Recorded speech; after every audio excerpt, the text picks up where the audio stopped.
Merci beaucoup. Merci à toi. Non, franchement, c'était super.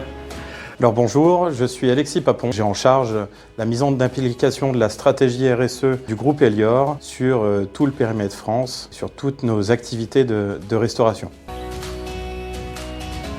Alors la RSE dans notre secteur d'activité, c'est pas important, c'est fondamental. On est sur une activité de restauration collective, donc d'abord c'est une activité qui a une visée sociale. On est aussi acteur de la transition alimentaire. On fait vivre les territoires, les bassins agricoles, pour nourrir donc les nombreux convives qu'on a au quotidien.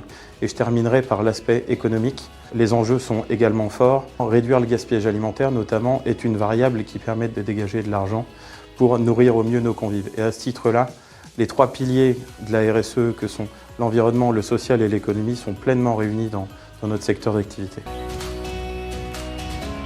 D'abord, on a des équipes qui sont engagées. Le sujet de la transition alimentaire, les sujets sociaux et environnementaux sont le quotidien finalement de nos équipes. On ressent déjà les impacts sur la capacité à s'approvisionner notamment parce qu'il y a des enjeux de recrutement, de fidélisation de nos collaborateurs et parce qu'il y a aussi une attente très forte d'un point de vue réglementaire et de nos clients qui nous donnent aussi les moyens d'atteindre nos engagements en la matière.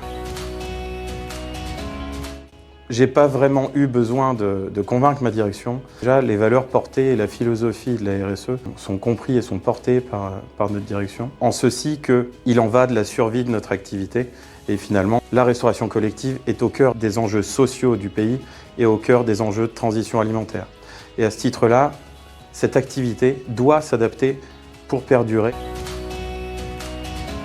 Ils sont conscients de la dimension réglementaire qui est de plus en plus pressante et nos collaborateurs qui sont au contact de nos clients notamment sont sollicités sur ces aspects-là. Mais pour aller au-delà, ce qui semble essentiel, c'est qu'ils puissent comprendre quels sont nos enjeux. Et à ce titre-là, on intervient auprès de l'ensemble de nos parties prenantes pour qu'ils puissent comprendre au maximum les enjeux que nous avons afin qu'eux aussi puissent s'imprégner de ça, se l'approprier dans leur quotidien et soient en capacité de se sentir acteurs de cette transition.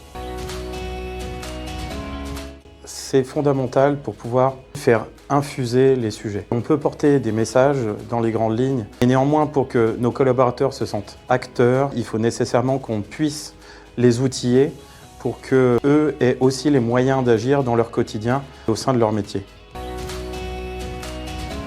Nos collaborateurs, sur le terrain, ils ont une activité concrète et à ce titre-là, ils ont besoin d'avoir des outils précis pour comprendre ce que, à leur échelle, ils peuvent réaliser pour contribuer aux engagements qu'on a collectivement à l'échelle de l'entreprise.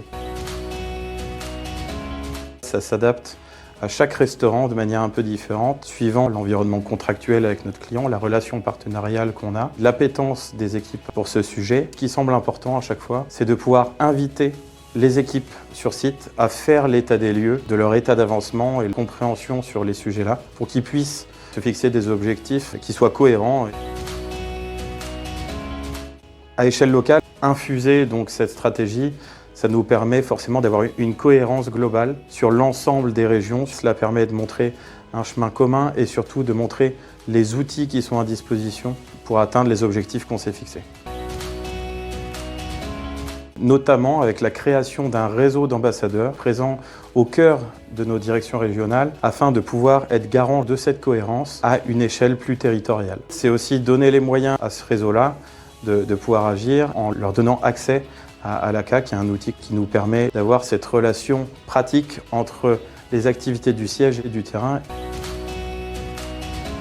J'ai donc en exemple un travail que nous avons fait avec un client sur Grenoble. On a commencé par faire l'état des lieux de l'impact environnemental de son restaurant, puis de travailler donc en atelier afin de définir des objectifs communs et se fixer une feuille de route pour améliorer notre empreinte environnementale sur les restaurants de ce client-là.